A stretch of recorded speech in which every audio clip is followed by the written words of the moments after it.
Many of this young generation, of this millennial generation, were subject to what has been described as a failed parenting strategy.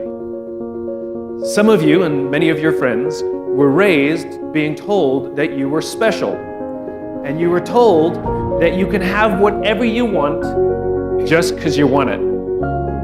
Many schools gave participation ribbons. So in other words, kids got medals for coming in last. And the science on this is good. We know what it does is it devalues the feeling and the medal for the person who actually works hard to come in first, and it embarrasses the person who comes in last because they know they don't deserve it, and it makes them feel worse.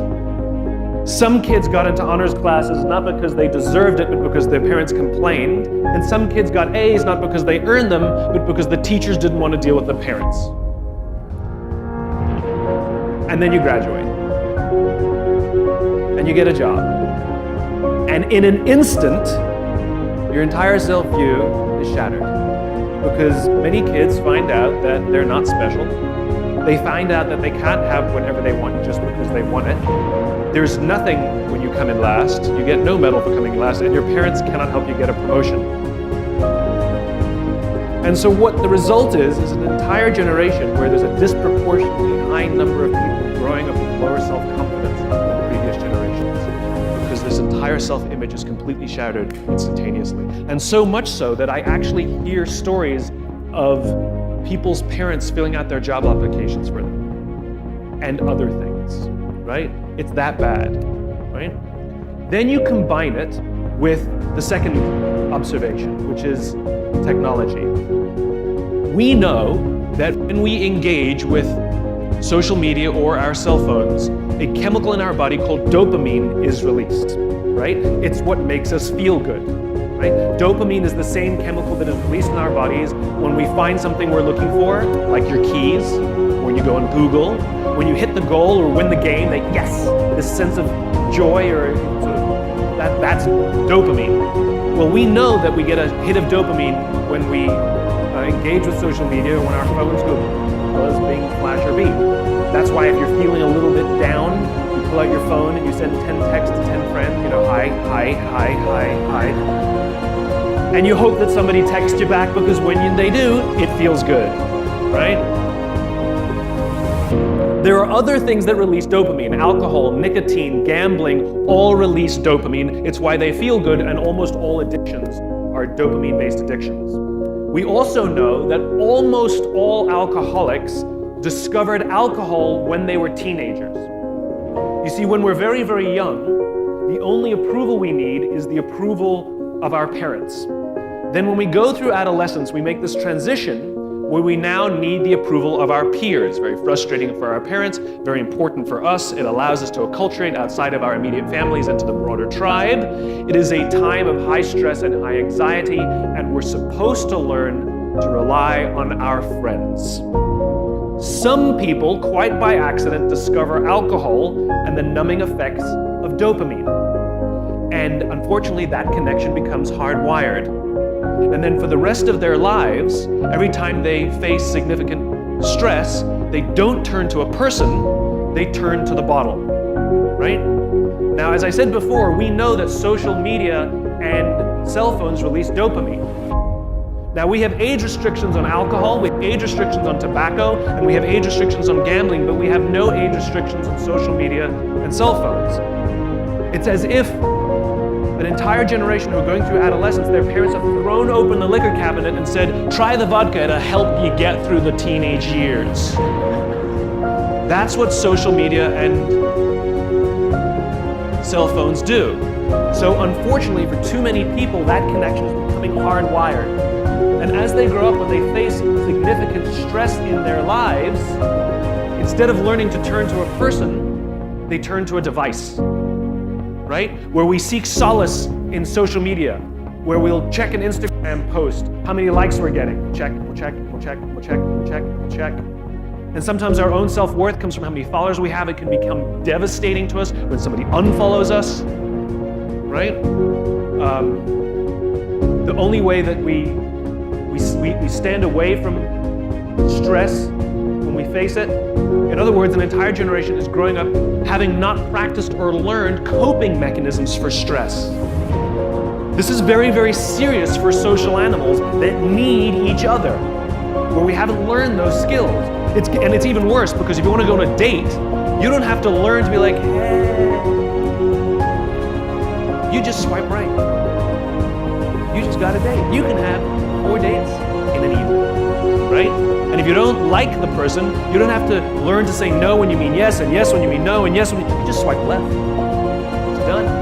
In other words, the social skills aren't developing. And so there's an entire generation that's growing up with lower self-confidence, going into a workforce, having their self-image shattered, not knowing necessarily how to deal with all the stress that they're facing of growing up and starting a career and finding out where you fit and all of that good stuff. And instead of turning to a person, we're turning to devices. And the results are starting to show up in the statistics. We know that suicide is on the rise amongst this generation. We know that accidental death due to overdoses is on the rise amongst this generation. Depression is on the rise amongst this generation. Universities are suffering an epidemic where they're dealing with disproportionately high numbers of students than they've ever dealt with ever before, taking leaves of absence due to depression.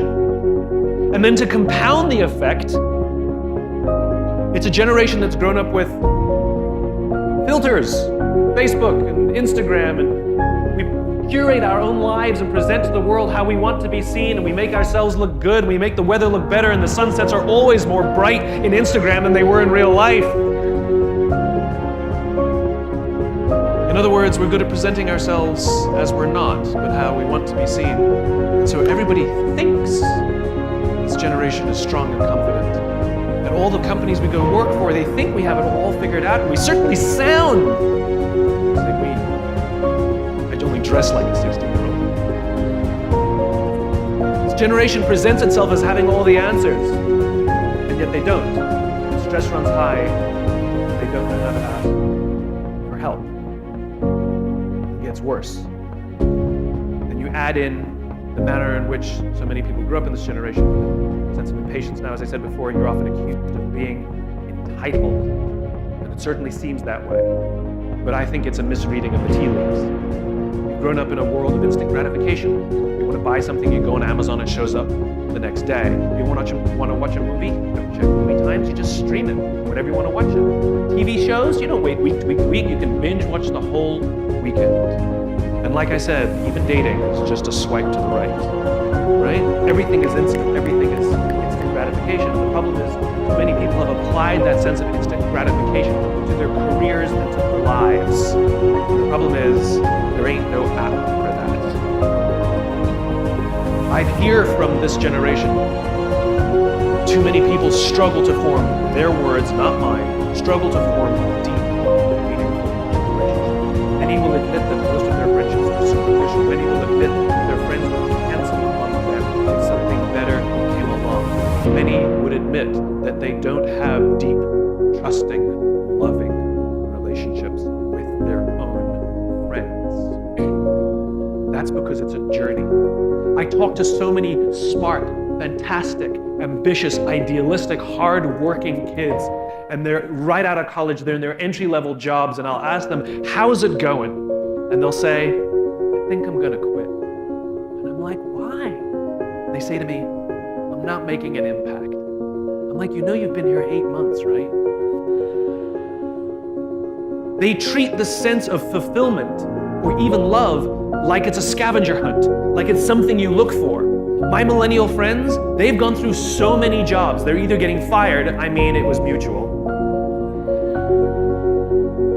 or they're quitting because they're not making an impact, or they're not finding the thing they're looking for, they're not feeling fulfilled, as if it's a scavenger hunt. Love, a job you find joy from, is not something you discover. It's not like, I found love. Here it is. I found a job I love. That's not how it works. Both of those things require hard work. You are in love because you work very hard every single day of your life to stay in love. You find a job that brings you ultimate joy because you work hard every single day to serve those around you, and you maintain that joy. It's not a discovery. But the problem is the sense of impatience. It's as if an entire generation is standing at the foot of a mountain. They know exactly what they want. They can see the summit, but they can't see as the mountain. This large, immovable object. That doesn't mean you have to do your time. That's not what I'm talking about. Take a helicopter climb, I don't care. But there's still a mountain. Life, career fulfillment, relationships are journeys. The problem is, this entire generation has an institutionalized sense of impatience. And do they have the patience to go on the journey to maintain love, to feel fulfilled? Or do they just quit and on to the next, dump and on to the next, ghost and on to the next? By the way, ghosting means lack of skill to have a confrontation. You date somebody for 6 months, 8 months, and just stop replying. Just delete them. Now, for the person who's doing the ghosting, that's certainly easier than a confrontation. But the person on the receiving end of the ghosting, it's like there's a death. They're suddenly shunned. There's panic. They call out, they're worried. They call out, they're worried. They think it's you. They think it's them. Do you have any idea the destruction that we reap on people by ghosting them? And then because there's the lack of social skills to call out and ask for help, they internalize, and it makes them feel awful to the point. At the worst, they will kill themselves. Slightly one level down, they'll get depressed. But the lowest level that we can hope for is they will go through life, and I'm not talking about ghosting, I'm talking an entire generation, that if we don't fix this, we'll go through life where everything's just fine. My friendships are fine, my work is fine. You know, same old, same old. Nothing's ever amazing. And the scavenger hunt continues. And then you go to the fourth observation, the most egregious of all of them, environment. We're taking a generation that has lower self-esteem. We're taking a generation that has a lack of coping mechanisms to deal with stress. We're dealing with a generation that wants all those things fixed immediately, and we're placing them in work environments that values money more than people. Do you know that most of the business philosophies, most of the business theories that we embrace and see as standard today are not standard? They're theories left over from the 80s and 90s. The concept of shareholder supremacy was a theory proposed in the late 1970s. It was popularized in the 80s and 90s. The concept of using mass layoffs to balance the books did not exist in the United States prior to the 1980s. It did not exist. It became popular in the 80s and 90s. The 80s and 90s were boom years. Anyone could make money. Relative peace, a kinder, gentler Cold War. And so all of the business theories that were put forth were very, very selfish and all about enriching ourselves. And they worked for those times. But these times are different. These are not peaceful times. These are not boom years. There's globalization of the internet, which has now made everything vastly more complicated, and those theories do not work anymore. Worse, they're having side effects. It's really bad. Because what we do is we destroy corporate cultures. The idea of using mass layoffs, can you imagine sending someone home and saying, I'm sorry, I can no longer provide for our family because the company missed its arbitrary projections this year. That's what we're doing. That's like a coach prioritizing the needs of the fans over the needs of the players, hoping to build a great team. It doesn't work. We dismantled things like the Glass-Steagall Act.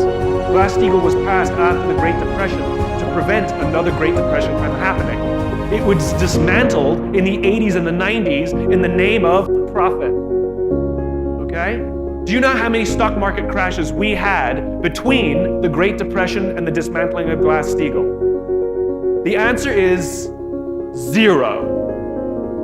And since they dismantled Glass-Steagall, we had 87, the dot-com crash, 2008. We've had 3 stock market crashes because we removed the safety mechanisms that prevent stock market crashes from happening, all in the name of individual advancement and profit.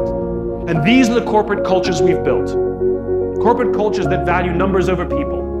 And they are not standard business practices. They are new, and they are broken, and they are dangerous, and we're asking a young, wonderful, ambitious, amazing generation that needs us to work in these environments.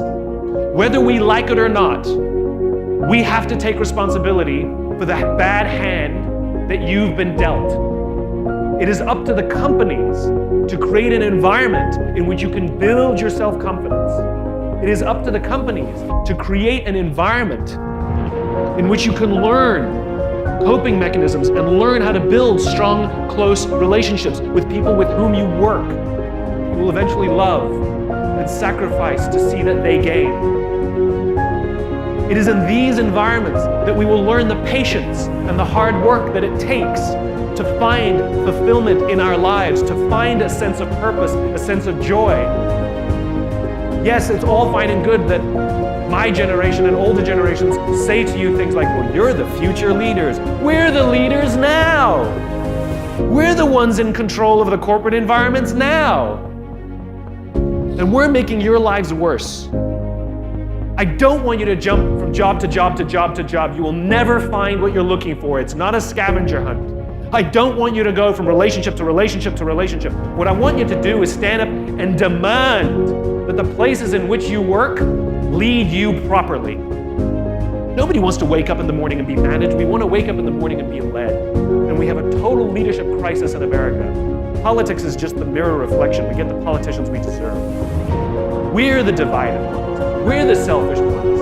We're the broken ones. We're the ones who would sooner sacrifice somebody else so that we may gain. It's us. And until we're willing to do the hard work of repairing the world around us, our country, our politics, our businesses will not.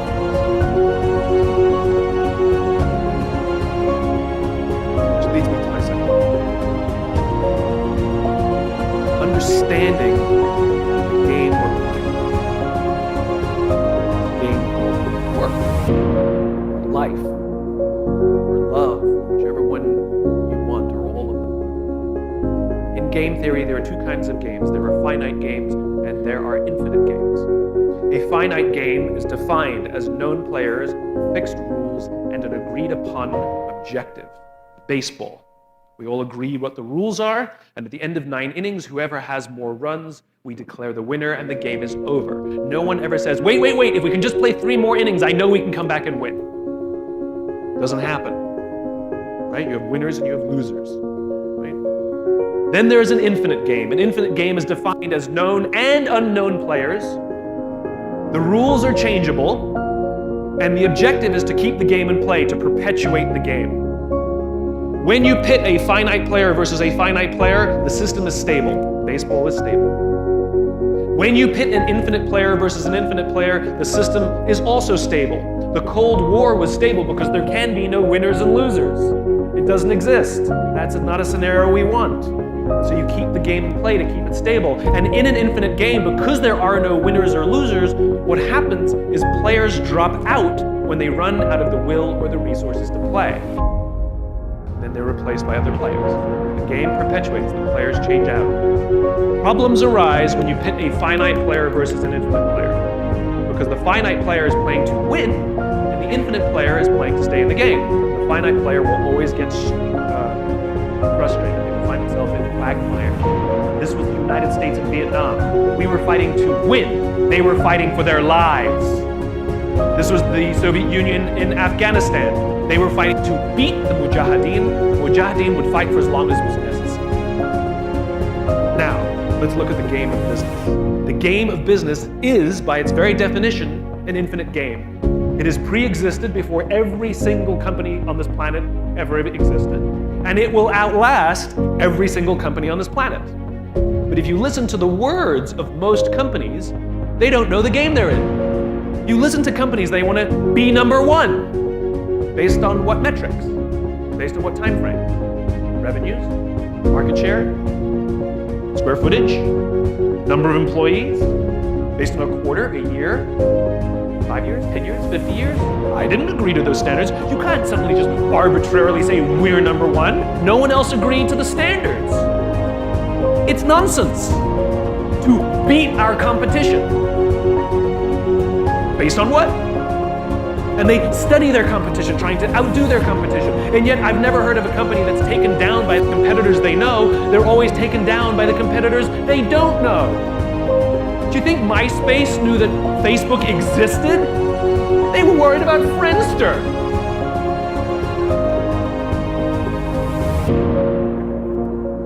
can't make strategic decisions from studying your competition. You can make tactical decisions from studying your competition, but not strategic decisions. But when you listen to the way most companies play the game, they're in the wrong game. That's why they get frustrated. The great organizations understand that they're playing to stay in the game.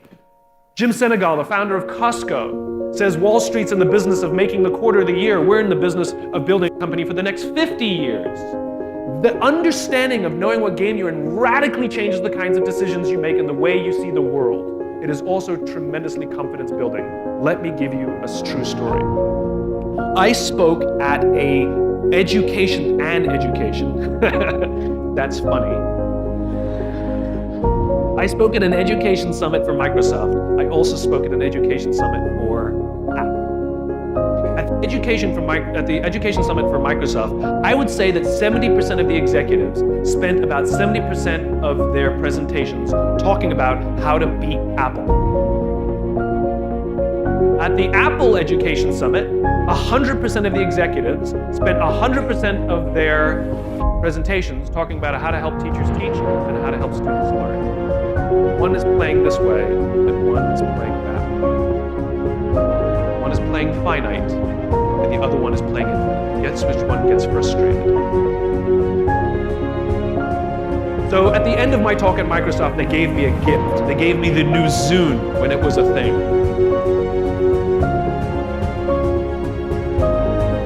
And let me tell you, this thing was spectacular. It was the most elegant piece of technology I'd ever used. The user interface was incredible. The design was spectacular. I absolutely loved it. It was easy to use and it was bright and gorgeous and fantastic. It didn't work on iTunes, which is a different problem, so I couldn't use it, but it was amazing. And elegant. My God, it was elegant. So I'm sitting in the back of a taxi with a very senior Apple executive, sort of employee number 12 kind of guy. And, you know, I like to stir pots. So I turned to him, I said, you know, Microsoft gave me their new Zune. And it is so much better than your iPod Touch. And he turned to me and he said, I have no doubt. Conversation over.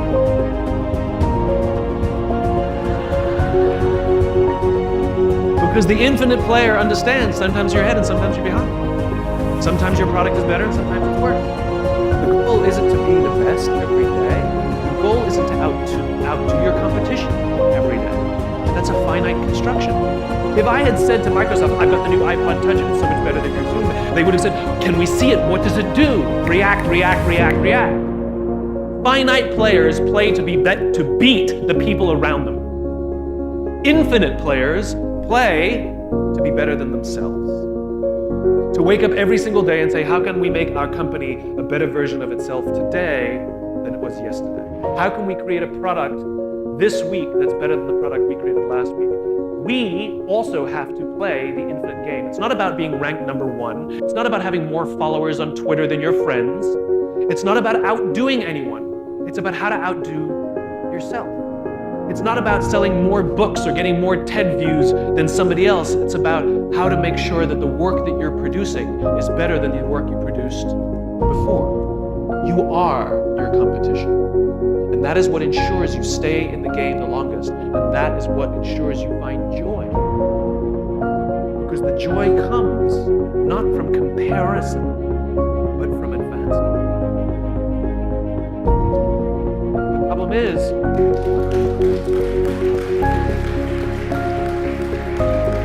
The problem is, we're human beings, and we love to compare.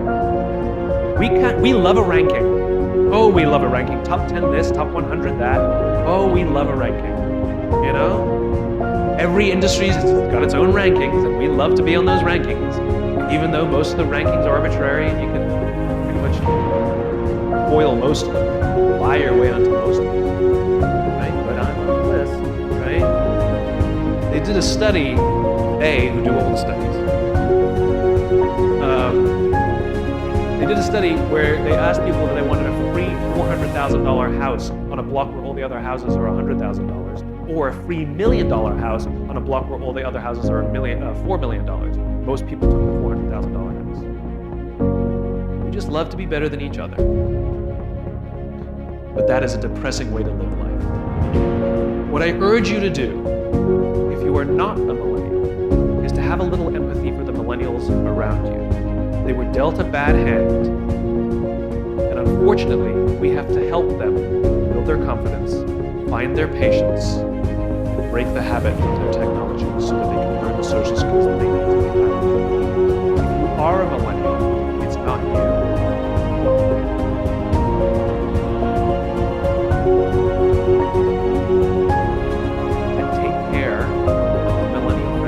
Around you. They're not mad at you, but they're not bad people.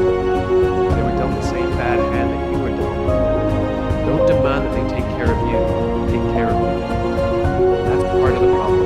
There's an entire section of the bookshop called self-help. There's no section of the bookshop called help others. And the way that we fix the problems of the world is not by trying to demand that people help us.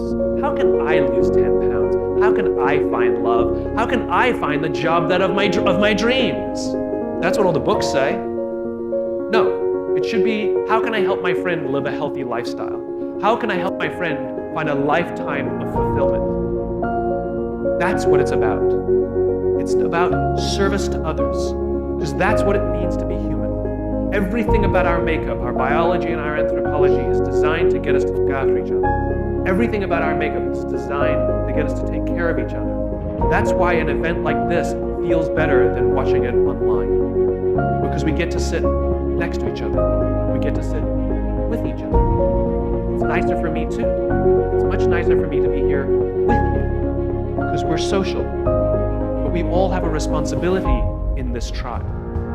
If you want to have a happy, successful, fulfilling, fun